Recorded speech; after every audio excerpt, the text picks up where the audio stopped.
Admiral Jake Morrison stood on the bridge of the USS Liberty watching the stars through the main viewing screen. The ship was 3 days out from Earth on a routine patrol mission when the alarm started screaming. Chief Engineer Pete Collins rushed to his station as red lights flashed all around them. "Admiral, we have a massive contact coming in fast," said Lieutenant Commander Danny Brooks from his position at the tactical station. His voice was steady, but Jake could hear the tension. Underneath, "It's bigger than anything in our databases." Captain Lisa Rodriguez moved quickly to the science station. She was the ship's xenologist, trained for exactly this kind of situation, though nobody really expected it to happen. "Reading unknown energy signatures," she reported. "The ship is at least 10 times the size of ours." Jake felt his heart racing, but kept his expression calm. This was the moment humanity had wondered about for decades. Were they alone in the universe? The answer was apparently no, and it was coming right at them. The massive alien ship dropped out of faster-than-light travel directly in front of the Liberty. It was dark and angular, covered with weapon ports that glowed with menacing red light. The hull was black as space itself, with strange symbols carved deep into the metal. It looked like something from humanity's worst nightmares about alien invaders. "They're hailing us," reported Communications Officer Janet Murphy. Her hands shook slightly as she worked her controls. "Audio and visual coming through." "Put it on screen," Jake ordered. He straightened his uniform and tried to look as professional as possible. First contact with an alien species was supposed to be a historic moment of peace and cooperation, at least according to all the protocols they had studied. The screen flickered and showed the interior of what was clearly a military command center. Standing in the center was a creature that made Jake's blood run cold. It was tall and covered with dark green scales that seemed to absorb light. 4 muscular arms ended in clawed hands, and its face was a mixture of reptile and something far worse. Yellow eyes glowed with intelligence and cruelty. "I am War Captain Vexthul of the Zephyrian Empire," the creature said in perfect English, though its voice sounded like rocks grinding together. "You have entered space, claimed by our mighty empire. Prepare to witness the fate of all who dare to resist our power." Pete Collins whispered quietly, "How does it know our language?" Lisa Rodriguez was already working on that question, her fingers flying over her console. "They must have intercepted our broadcasts," she said softly, "learned our communications protocols." The alien continued speaking as if it had not heard. "Them. Behold the power of the Zephyrian Empire, and tremble before our might." The screen changed to show what looked like a carefully prepared presentation. Dramatic music began playing as images of destroyed planets filled the screen. Cities burning, oceans boiling away, entire worlds cracked in half like eggs. The destruction was complete and terrible, shown in slow motion with artistic camera angles. "We have conquered 47 species across the galaxy." Vexthul's voice continued over the images. Each thought they could resist. Each learned the terrible price of defiance. Watch and see what happens to those who stand against the Empire. The presentation showed alien creatures that looked nothing like humans, but their terror was universal. They screamed and ran as Zephyrian ships rained death from above. Families huddled together as their cities crumbled. The images were designed to create maximum fear and helplessness. "Our weapons can turn your sun into a supernova," the war captain declared as the screen showed a star exploding in brilliant colors. "Our ships can crack your planet's crust and boil away your oceans. Your military is primitive compared to our advanced technology. Resistance is not just futile, it is suicide." The presentation continued for several more minutes each, scene more horrifying than the last. It showed the systematic destruction of species after species, all accompanied by ominous music and dramatic narration about the unstoppable power of the Zephyrian Empire. Jake found himself thinking that whoever made this presentation had put a lot of effort into the special effects. The explosions were very well done, and the camera work was quite professional. It reminded him of the movie trailers his teenage son was always watching. "You have one solar rotation to surrender unconditionally," Vexthul announced as his face returned to the screen. "Lower your shields, power down your weapons, and prepare to submit to Imperial authority. Refuse, and your species will join the 47 others who learned too late that the Zephyrian Empire shows no mercy to its enemies." The transmission ended abruptly, leaving the Bridge of the Liberty in complete silence. Everyone stared. The screen, processing what they had just witnessed. The alien ship hung in space before them, weapons powered and ready, waiting for their response. Jake looked around at his crew. Pete Collins was staring at his engineering readouts with a puzzled expression. Lisa Rodriguez was reviewing the transmission data with scientific curiosity. Danny Brooks was calculating weapon ranges and tactical options. Janet Murphy was preparing communication channels for their reply. Then Danny Brooks started to chuckle. It began as a small sound, barely audible, but it grew quickly into full laughter. "Did that guy seriously just try to scare us with a PowerPoint presentation?" he said between laughs. The comment broke whatever spell the alien presentation had cast over the bridge crew. Pete Collins snorted with amusement. "Those special effects looked like something from a bad science fiction movie," he said. "My 12-year-old nephew could have done better with his computer." Lisa Rodriguez was grinning now. "The music was so dramatic," she said, mimicking the ominous tones they had heard. "I kept expecting someone to announce that tickets were now available for purchase." Janet Murphy was giggling as she replayed parts of the transmission. "Look, at this part where he talks about unstoppable power," she said. "He's doing this dramatic pose like he's auditioning for a superhero movie." Jake found himself laughing along with his crew. The alien's presentation had been intended to terrify them into submission, but instead it had struck them as hilariously overdramatic. Humans had been scaring themselves with horror movies, war documentaries, and disaster films for generations. They had seen every possible way the world could end, usually with much better production values than this alien slideshow. "Should we respond, Admiral?" asked Janet Murphy, still smiling. Jake wiped tears of laughter from his eyes and nodded. "Open a channel," he said. "Let's see how our new friend reacts to a little human honesty." The screen flickered back to life, showing War Captain Vexthul waiting expectantly for their surrender. His yellow eyes gleamed with anticipated victory, confident that his intimidation display had broken their will to resist. Cleared his throat and looked directly into the alien's reptilian face. "War Captain Vexthul," he said in his most professional voice, "thank you for that very entertaining presentation. However, I have to ask, did you guys seriously just try to scare us with what was basically a PowerPoint about how tough you are?" War Captain Vexthul stared at the human transmission in complete bewilderment. His scaled face showed confusion as he replayed Admiral Morrison's response 3 times. No species in the galaxy had ever laughed at the Empire's intimidation display. Fear was supposed to follow, then surrender, then submission. This pattern had worked on 47 different worlds without exception. "Commander Zektar," Vexthul called to his second-in-command, a smaller Zephyrian with silver scales.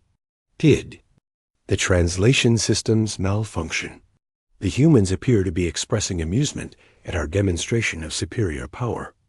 Zektar checked his instruments carefully. "All systems functioning normally, War Captain. The humans did indeed respond with what their language calls laughter. They also used something called sarcasm, which our cultural database describes as a form of verbal mockery." Vexthul's forearms clenched into fists. Mockery. They dare to mock the might of the Zephyrian Empire. He began pacing the command deck, his claws clicking on the metal floor. This is impossible. Every species fears destruction. Every species values survival above pride. These humans must be malfunctioning somehow. Back on Earth, President Helen Carter sat in the emergency situation room with her top advisors.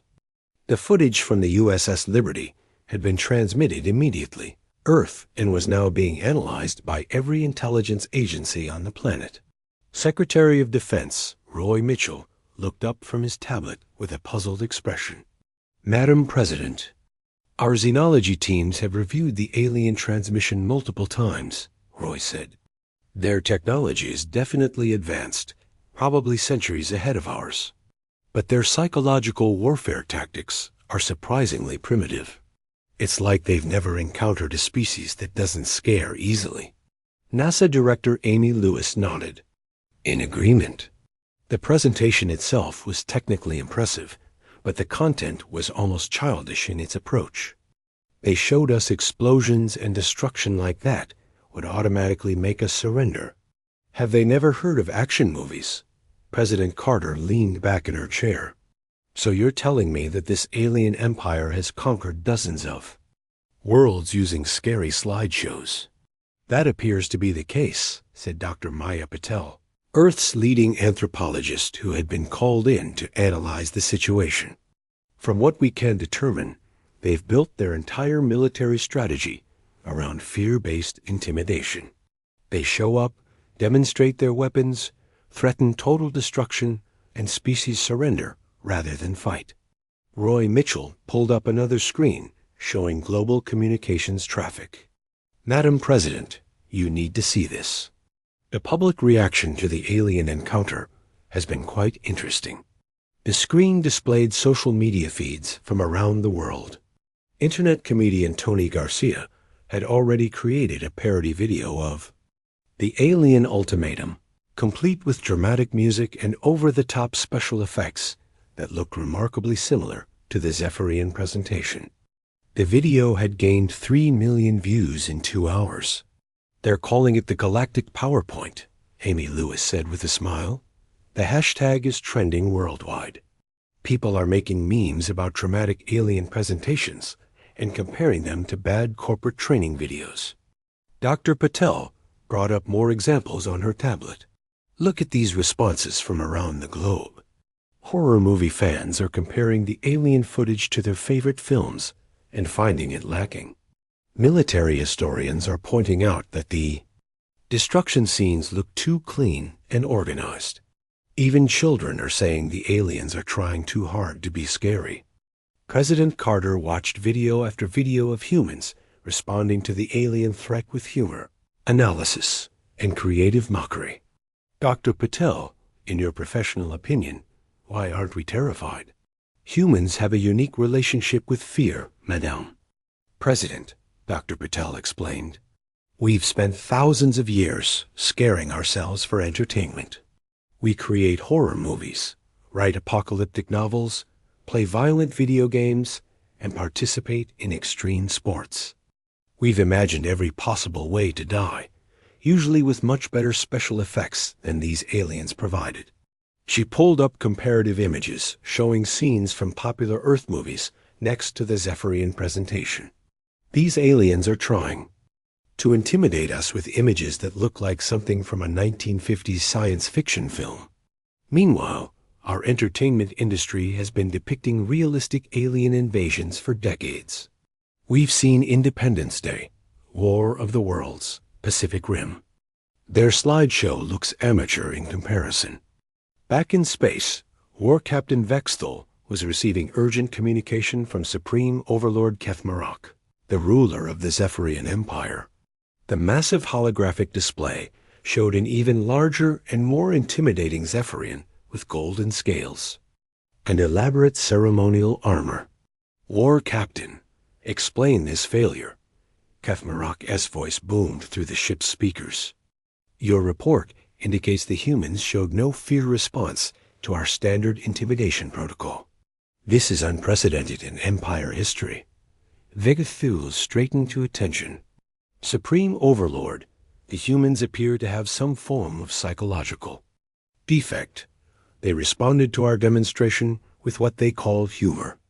They compared our military presentation to their entertainment media and found it inferior.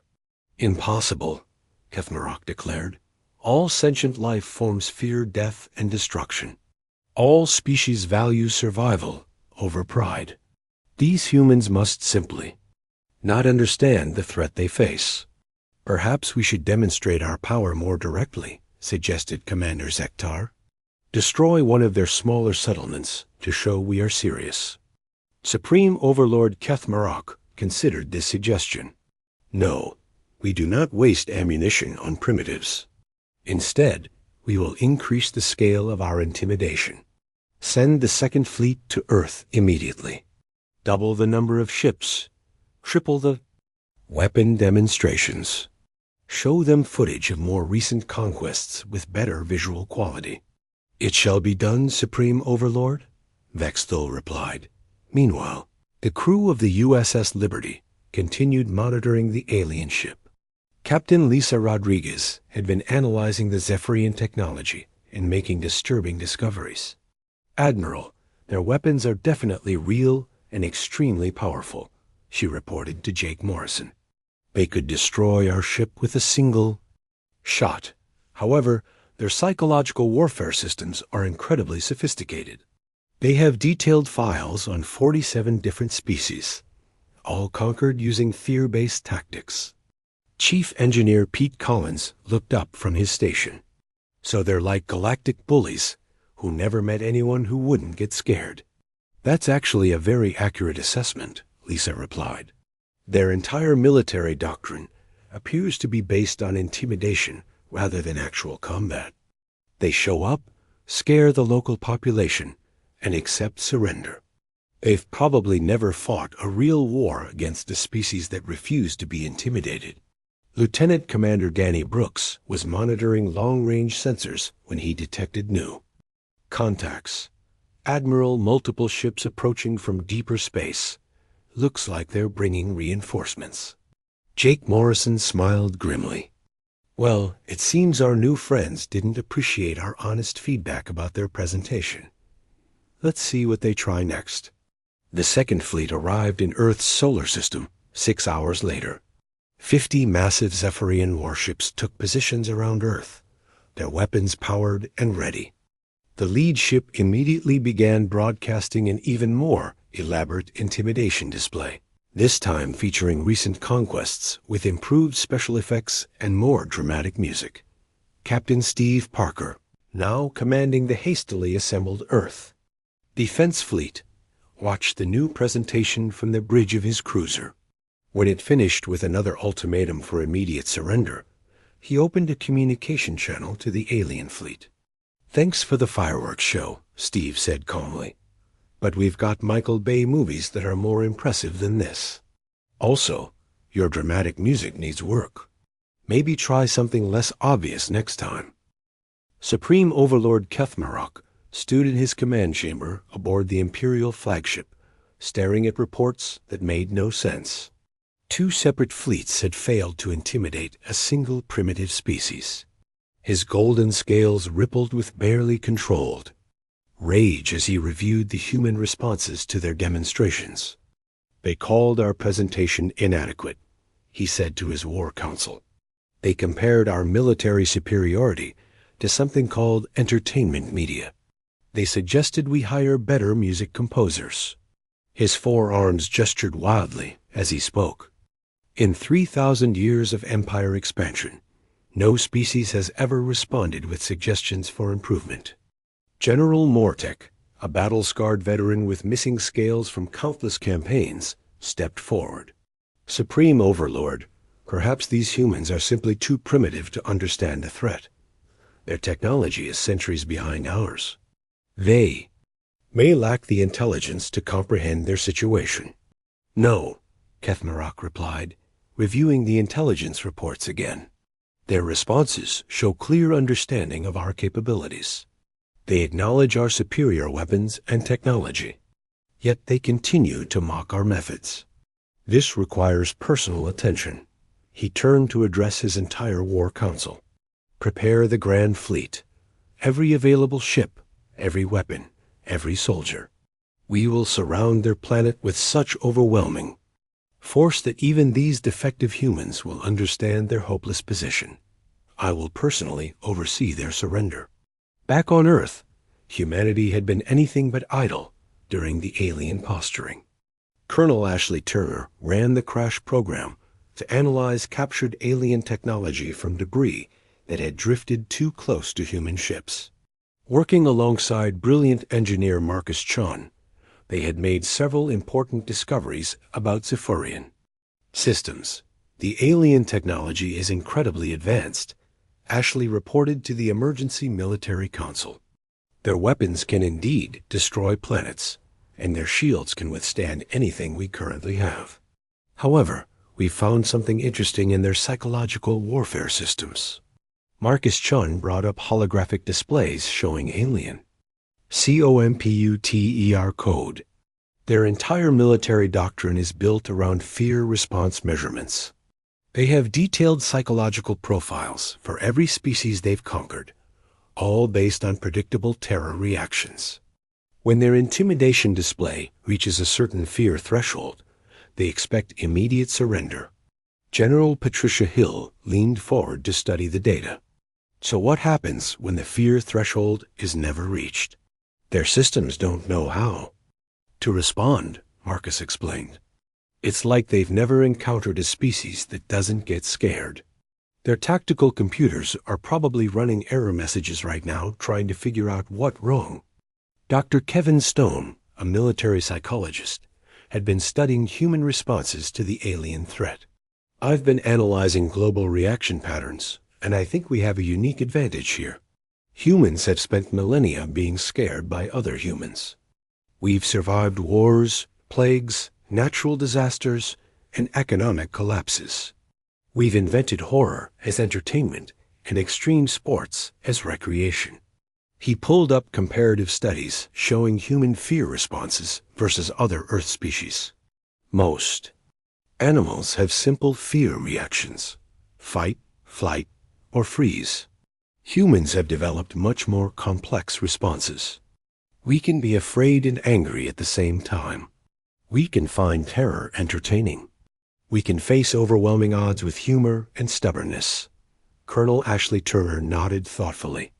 So instead of trying to match their firepower, we should lean into what makes us uniquely human. Exactly, Dr. Stone replied.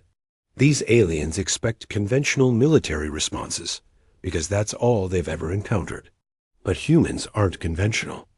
We're unpredictable, creative, and we have a disturbing tendency to laugh at things that should terrify us. General Patricia Hill began coordinating with every military branch to implement what they codenamed Operation Deadpool. The strategy was based on the principle that nothing terrifies a conventional military mind more than an enemy that refuses to follow standard tactical doctrine. Meanwhile, Admiral Jake Morrison and the crew of the USS Liberty continued their close observation of alien behavior. Captain Lisa Rodriguez had been monitoring Zephyrian communications and made a startling discovery. Admiral, I've been analyzing their internal communications, Lisa reported. The aliens are genuinely confused by our responses. They keep running diagnostic checks on their translation systems because they can't believe we're actually mocking them. Chief Engineer Pete Collins looked up from his analysis station. Their psychological warfare computers are definitely malfunctioning. I'm detecting repeated system resets and error corrections. It's like their software can't process our reactions.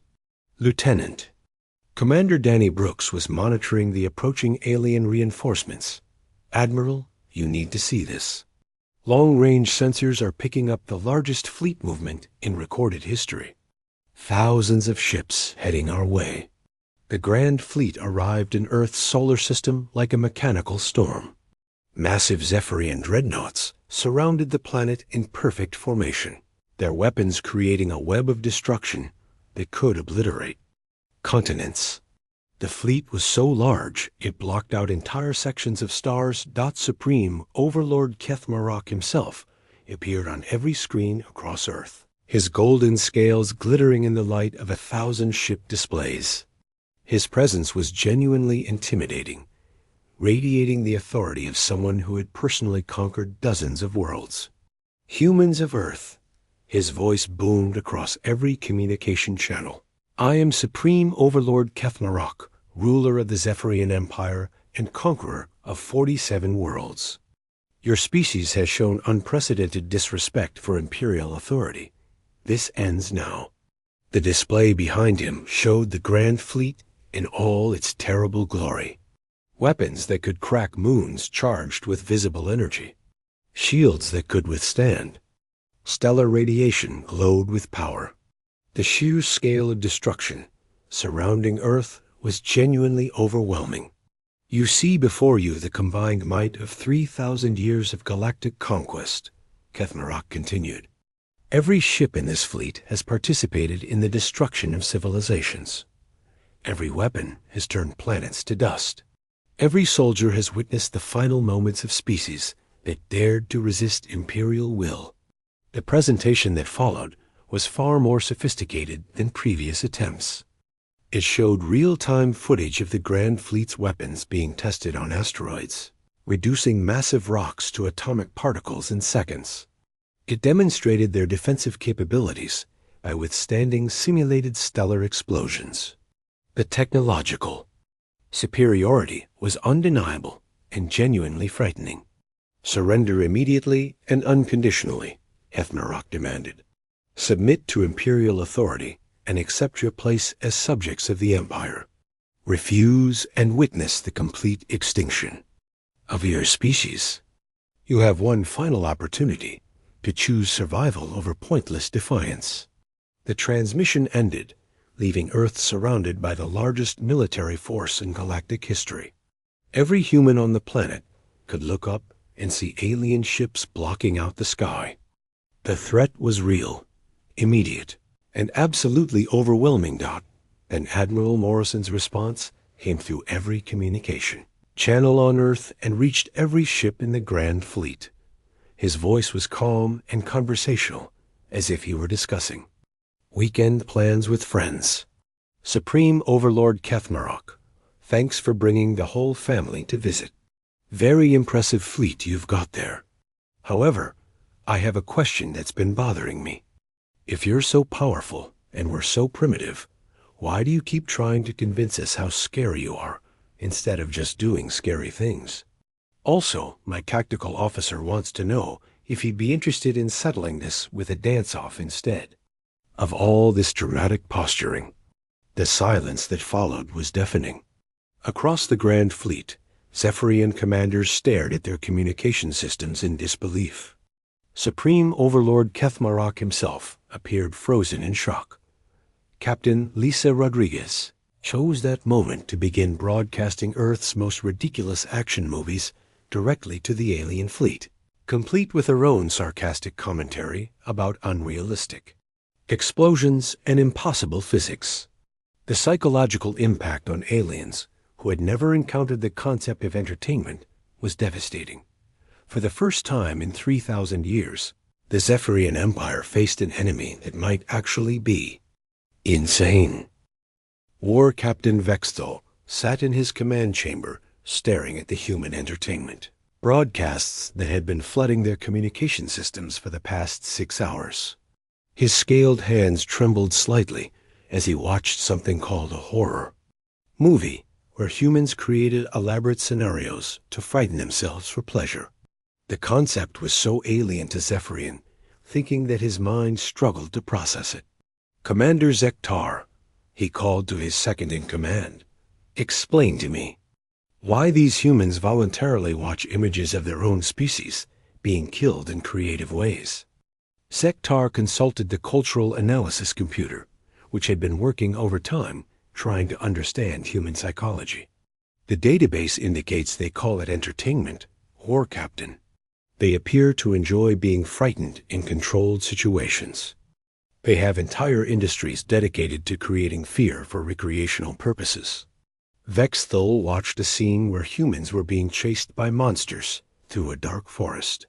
Instead of showing proper terror, the humans in the movie were making jokes and planning elaborate traps for their pursuers. "This is impossible," he muttered. "No rational species treats mortal danger as amusement." Throughout the Grand Fleet, similar conversations were taking place as Zephyrian commanders tried to understand the flood of human cultural content that technical specialist Gary Brooks had successfully hacked into their communication networks. Gary had worked for 3 days straight to break through alien encryption, and now every ship in the fleet was receiving direct broadcasts from Earth's internet. The psychological impact was immediate and devastating. Young Zephyrian warriors, who had spent their lives believing in the superiority of fear-based tactics, suddenly found themselves exposed to human memes about alien invasions. They watched comedy shows where humans mocked the very concept of alien intimidation. They saw footage of extreme sports where humans voluntarily jumped from great heights, fought dangerous animals, and raced vehicles at deadly speeds. Commander Beth Walker led the Psychological Warfare Division that was coordinating the cultural assault on alien morale. Her team had carefully selected the most psychologically damaging content from human history and was broadcasting it directly to Zephyrian ships. "We're focusing on 3 main categories," Beth explained to General Patricia Hill during their daily briefing. "First, horror entertainment to show them that we consider fear recreational. Second, comedy about alien invasions to demonstrate that we mock their entire military doctrine. Third, historical documentaries about human warfare to prove that we've been scaring ourselves far more effectively than they ever could." The results were beyond their most optimistic projections. Intercepted alien communications showed widespread confusion and demoralization throughout the Grand Fleet. Zephyrian soldiers were questioning why they were trying to conquer a species that treated death as entertainment and responded to existential threats with humor. Dr. Nicole Evans worked with a team of xenopsychologists to analyze the alien psychological breakdown. The Zephyrian Empire's entire military structure is based on predictable fear responses, she explained. They've conquered 47 species using the same playbook because fear is supposedly universal. But humans don't fit their model. She pulled up comparative studies showing Zephyrian tactics versus human responses. Every other species they encountered followed the same pattern. See overwhelming force, experience terror, surrender to survive. We're the first species they've met that sees overwhelming force and asks if we can make it more interesting. The breakthrough came when Dr. Evans analyzed intercepted communications from younger Zephyrian crew members. The Empire's younger generation is starting to question their entire cultural foundation. They're asking why conquest through fear is necessary, when the humans seem perfectly happy to share their culture voluntarily. Meanwhile, Lieutenant Sarah Johnson was leading a daring mission that would change everything. Her small team had used captured alien technology to modify a shuttle, making it appear like a damaged Zephyrian vessel. Their goal was to board one of the smaller ships in the Grand Fleet and conduct what she called aggressive cultural exchange. "Remember," Sarah told her team as they approached the alien ship, "we're not here to fight. We're here to show them something they've never experienced before, humans being friendly." The Zephyrian crew of the light cruiser devastating Talon detected the approaching shuttle and prepared to capture what they assumed were enemy infiltrators. Instead, they found themselves facing 5 humans who immediately began setting up what appeared to be some kind of presentation equipment. "Greetings," Sarah said cheerfully to the confused alien boarding party. "We're here for a cultural exchange program. We've brought snacks and movies." Before the Zephyrians could react, Sarah's team had established a screening room in their own cargo bay and was showing the alien crew Earth's most absurd comedies. The psychological impact was immediate and profound. Aliens who had spent their lives believing that fear was the ultimate weapon suddenly found themselves watching humans who turned everything into jokes. The Zephyrian crew watched in growing amazement as humans on screen faced alien invasions, natural disasters, and personal crises with humor and creativity. They saw comedies about bumbling alien invaders who were constantly outwitted by clever humans. They watched shows where humans made friends with former enemies through shared laughter. "This is not possible," whispered the Zephyrian captain, a veteran warrior named Kexmo. "These humans face destruction and make jokes. They see superior force and offer friendship. How did such creatures survive long enough to develop space travel?" Sarah Johnson smiled and offered him something called popcorn. "That's the thing about humans," she said. "We're too stubborn to know when we're supposed to be scared, and too friendly to stay mad at anyone for very long. Want to watch The One?" Where the aliens and humans team up to fight space pirates. The cultural contamination spread rapidly through the Grand Fleet as crew members shared the human entertainment with their colleagues. Zephyrian warriors who had never experienced comedy found themselves laughing at human jokes. Soldiers who had built their identities around inspiring fear began questioning whether there might be better ways to interact with other species. Supreme Overlord Kethmarok received increasingly disturbing reports from his fleet commanders. Ship after ship reported declining morale and soldiers asking uncomfortable questions about the necessity of conquest. Some crews had begun requesting more human cultural content instead of following standard intimidation protocols. "This is unacceptable," Kethmarok declared to his command staff. "The humans are somehow infecting our crews with their psychological defects. How is this possible?" General Mortok reviewed the intelligence reports with growing concern. "Supreme Overlord, the humans appear to be using a form of warfare we've never encountered. Instead of trying to defeat us with superior force, they're attempting to change our fundamental understanding of conflict itself." "Explain," Kethmarok demanded. "They're showing our soldiers that fear-based conquest is not the only way to interact with other species," Mordek replied. "They're demonstrating that cooperation and shared culture can be more effective than intimidation. Our younger crew members are beginning to see our methods as unnecessarily cruel and primitive." The breaking point came when technical specialist Gary Brooks managed to hack directly into the Grand Fleet's main communication array and broadcast a live comedy show featuring human comedians making jokes about alien invasion tropes. The show included audience participation, where humans suggested better ways for aliens to make first contact with primitive species. "Maybe try sending a fruit basket instead of death threats," suggested one audience member, causing widespread laughter. "Or just knock politely and ask if we'd like to join your space club." Across the Grand Fleet, Zephyrian crew members found themselves genuinely laughing for the first time in their lives. The sound was alien to their own ears, but it felt surprisingly good. Warriors who had spent centuries perfecting the art of intimidation began wondering if there might be more rewarding ways to spend their time. Supreme Overlord Kethmarok realized with growing horror that his empire's greatest weapon was not just useless against humanity, it was being turned against his own forces. For the first time in 3,000 years, the Zephyrian Empire faced the possibility that their entire way of life might be fundamentally wrong.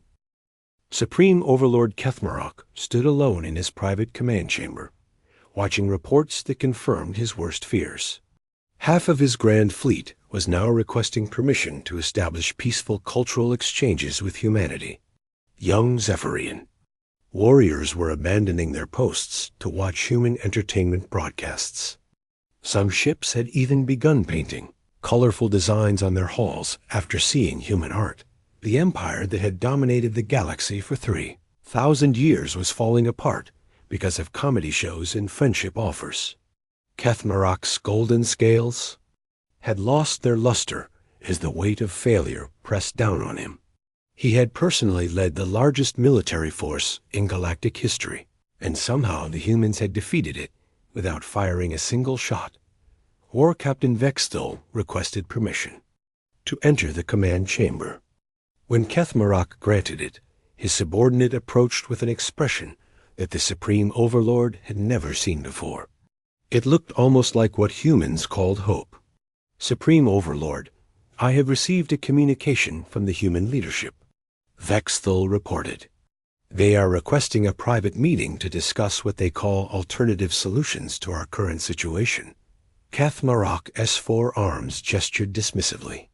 "They wish to negotiate terms of surrender. Standard procedure when facing overwhelming force." "No, Supreme Overlord," Vexthul replied carefully. "They are not offering to surrender. They are offering to help us." The concept was so foreign to Zephyrian, thinking that Kethmarak required several moments to process it. "Help us with what?" "They suggest that our empire's problems might be solved through cooperation rather than conquest," Vexthul explained. "Their lead diplomat wishes to meet with you personally to discuss what they call mutually beneficial arrangements." Dr. Ryan Clark had spent the past week preparing for what might be the most important diplomatic meeting in galactic history. As Earth's lead diplomat, he understood that the next few hours could determine whether humanity joined the galactic community as friends or enemies. His team had studied every available piece of information about Zephyrian culture and psychology. "Remember," Ryan told his staff as they prepared to board the shuttle to the alien flagship, "these beings have never experienced failure before. Their entire identity is built around being the most powerful force in the galaxy. We need to help them save face while finding a solution that works for everyone." President Helen Carter had personally approved the diplomatic mission despite concerns from the military leadership. "Dr. Clark," she had said during their final briefing, "you have authorization to negotiate whatever agreements you think are necessary. The goal is not to humiliate the Zephyrians, but to find a way for all of us to coexist peacefully." The meeting took place aboard Kethmarak's flagship in a conference room that had been hastily modified to accommodate human environmental needs. The Supreme Overlord sat across from Dr. Clark, flanked by his top commanders, who looked distinctly uncomfortable with the entire situation.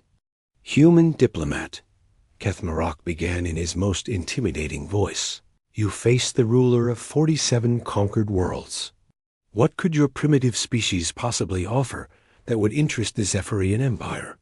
Ryan Clark smiled politely and activated holographic display. "Supreme Overlord, with respect, I think you're asking the wrong question. Instead of what we can offer you, perhaps we should discuss what we can accomplish together." The display showed a map of the galaxy with trade routes, resource distributions, and territorial boundaries. "Your empire controls vast territories and advanced technology. Earth has cultural innovations, entertainment industries, and diplomatic experience with diverse populations.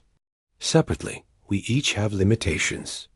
Together, we could accomplish things neither of us could achieve alone."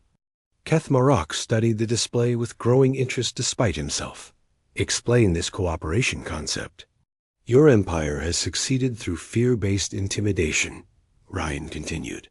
"But what happens when you encounter species like us that don't respond to fear? Your current methods become not just ineffective, but actually counterproductive." He brought up examples of recent Zephyrian encounters with other species. "However, if you combine your technological superiority with human cultural and diplomatic techniques, you could achieve the same results through voluntary cooperation rather than forced submission." War Captain Vexthul leaned forward. "You suggest that other species would choose to join the Empire willingly?" "More than that," Ryan replied. "We suggest that voluntary cooperation produces better results than forced submission. Species that join willingly contribute more resources, cause fewer rebellions, and actually enhance imperial strength rather than merely expanding imperial territory." The breakthrough came when Ryan showed them examples of human international cooperation. On Earth, we've learned that diverse populations working together voluntarily accomplish far more than any single group could achieve through conquest. Our different cultures, perspectives, and abilities complement each other. Dr. Clark activated another display showing potential joint operations. Imagine combining your military capabilities with human diplomatic skills. When you encounter a new species, humans could handle first contact and cultural exchange while you provide security and technological support. Species that refuse human diplomatic overtures would quickly reconsider when faced with your superior. Firepower, while species that accept human friendship would gain access to advanced Zephyrian technology. Supreme Overlord Kethmarok found himself genuinely intrigued by the possibilities. This approach would eliminate the psychological warfare problems we have experienced with your species. Exactly, Ryan agreed. And it would give your empire something it has never had before. Genuine loyalty from member species rather than grudging submission maintained through fear. The negotiations continued for hours as both sides worked out the details of what would become known as the Galactic Cooperation Initiative. The Zephyrian Empire would officially rename itself and shift from conquest-based expansion to cooperative integration.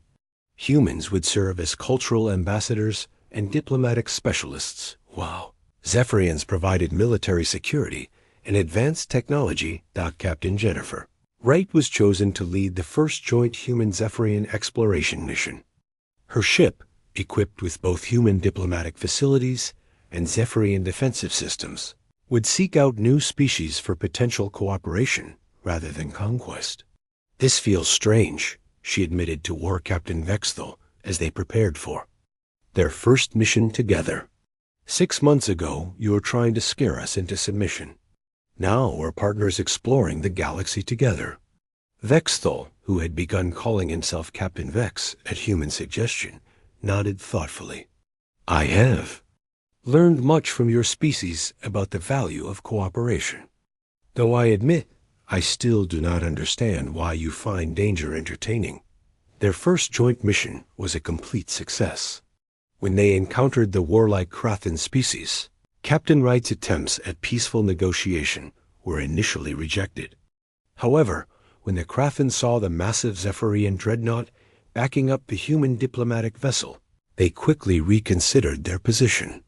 Within days, the Krathan had agreed to join the Galactic Cooperation Initiative as willing partners. President Helen Carter and Supreme Overlord Kethmarok signed the formal alliance agreement in a ceremony broadcast across both Earth and the Zephyrian Empire. The document established humanity as full partners in galactic civilization, while transforming the Empire from a fear-based dictatorship into a cooperative federation. Today marks the beginning of a new era, President Carter announced. An era where different species work together to explore the galaxy and build something greater than any of us could achieve alone. Kethmarok, resplendent in new ceremonial armor that incorporated both Zephyrian and human design elements, addressed the galaxy. The Empire has learned that true strength comes not from inspiring fear, but from earning cooperation. We welcome all species to join us in this great endeavor. The ceremony concluded with something that would have been unthinkable months earlier. Supreme Overlord Kethmarok, laughing at human jokes while human children drew pictures of friendly aliens. The galaxy would indeed never be the same. In the final scene, Captain Vex worked alongside Admiral Jake Morrison to establish contact with a newly discovered hostile species. When their traditional Zephyrian intimidation tactics failed to achieve results, Vex turned to his human partner with a bemused expression. So, Admiral Morrison, do you have any of those movies where humans and aliens work together to fight even worse aliens? Jake Morrison grinned and activated the entertainment system. Captain Vex, do we ever? Let me show you this great film about unlikely partnerships saving the galaxy. As the credits rolled on their story, both species looked forward to writing many more chapters together among the stars.